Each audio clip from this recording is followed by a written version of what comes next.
Saudara, beberapa waktu lalu calon wakil presiden nomor urut 1 Muhaimin Iskandar melontarkan isu Undang-Undang Ibu Kota Nusantara (IKN) akan dikaji ulang saat pasangannya terpilih nanti.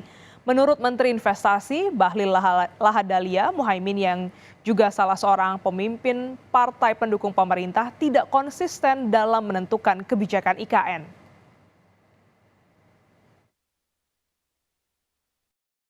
Menteri Investasi Bahlil Lahadalia mengingatkan PKB agar konsisten. Pasalnya, PKB merupakan salah satu partai politik yang menyetujui pemindahan ibu kota. Bahlil pun menekankan bahwa pembangunan IKN sudah diatur dalam undang-undang sehingga melanjutkan pembangunan IKN merupakan kewajiban. Beberapa waktu lalu, calon wakil presiden nomor urut 1 Muhaimin Iskandar melontarkan isu Undang-Undang Ibu Kota Nusantara IKN akan dikaji ulang. Konsisten. Ada calon presiden yang belum memimpin sudah mengatakan akan merubah kebijakan, bahkan akan mencabut undang-undang ibu kota negara Nusantara. Katanya menurut versi dia, ibu kota Nusantara yang ada di Kalimantan itu adalah bentuk bukan untuk mewujudkan pemerataan, tapi itu hanya untuk melahirkan ketidakadilan. Saya ingin menyampaikan kepada saudara-saudara, ini adalah pikiran sesat. Karena PKB adalah partai terdepan yang mendukung ibu kota Nusantara lewat pembuatan undang-undang itu. Dan harus diingat bahwa pembangunan ibu kota Nusantara adalah bentuk pemerataan pertumbuhan ekonomi.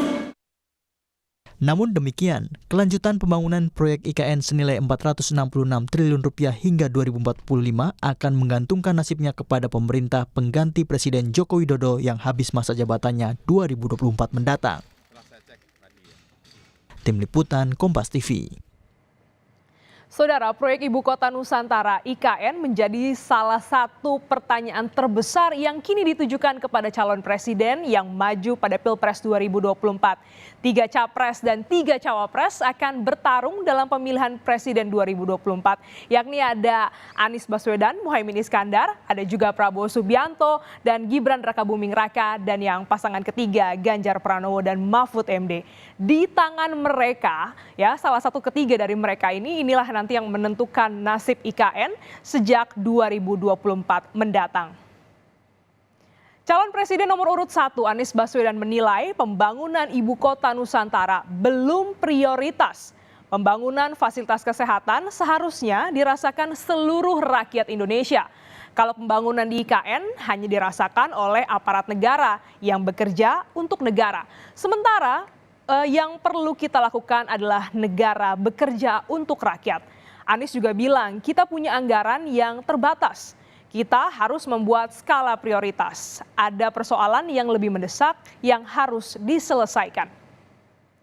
Sedangkan menurut calon presiden nomor urut 2 Prabowo Subianto memastikan bahwa pihaknya telah merencanakan pertahanan dan keamanan ibu kota negara IKN Nusantara. Prabowo mengatakan pemerintah telah memperhitungkan langkah antisipasi ancaman, baik serangan teritori dari darat, laut, udara, serta siber. Calon presiden nomor urut 3 Ganjar Pranowo mengatakan pembangunan ibu kota Nusantara harus dilanjutkan apabila dia nantinya terpilih sebagai Presiden Republik Indonesia. Menurut Ganjar, pembangunan IKN sudah tertuang dalam undang-undang sehingga jika tidak dilanjutkan akan menyalahi aturan. Deputi 4 Kepala Staf Kepresidenan Juri Ardiantoro mengatakan proyek pembangunan IKN ini membutuhkan anggaran sebesar Rp466 triliun. Ya, menurutnya skema pembiayaan IKN tidak akan seluruhnya bergantung kepada anggaran pendapatan dan belanja negara. Perkiraan kasarnya dari total dana sebesar Rp466 triliun yang dibutuhkan, pembiayaan dari APBN hanya sekitar 8 triliun rupiah. Lalu kerjasama pemerintah dengan badan usaha dan swasta 253,4 triliun rupiah, sementara BUMN dan BUMD sebesar 123,2 triliun rupiah. Menteri Investasi atau juga Kepala Badan Koordinasi Penanaman Modal Bahlil Lahadalia menegaskan bahwa sudah ada investor asing yang menyampaikan minatnya untuk masuk ke IKN. Hanya saja sesuai arahan Presiden Joko Widodo, investor lokal harus diutamakan terlebih dahulu masuk ke IKN sampai gelaran upacara HUT RI di tahun 2024. Dan tim pemenangan nasional Anies Baswedan Muhaimin Iskandar, Thomas Trikasi Lembong menyebut bahwa investor sudah sejak awal ragu untuk membiayai IKN. Hal itu ia ungkapkan untuk menanggapi pernyataan Menteri Investasi Bahlil Lahadalia yang dimana sebelumnya menyebutkan bahwa investor IKN mulai ragu karena salah satu capres tidak ingin melanjutkan IKN. Lembong sendiri merupakan mantan kepala BKPM pada periode pertama pemerintahan Joko Widodo. Saat ini ia tergabung dalam tim pemenangan pasangan calon presiden Anies Baswedan dan cawapres Muhaimin Iskandar.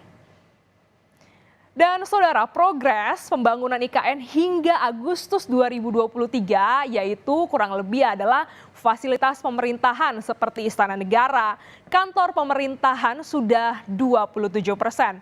Rumah tapak jabatan menteri sekitar 22%, jalan tol untuk seksi 3A, 3B, 5A sekitar 40%, ada juga pembangunan bendungan kurang lebih sebesar 90%, dan fasilitas umum seperti rumah sakit, hotel, training center, baru proses peletakan batu pertama.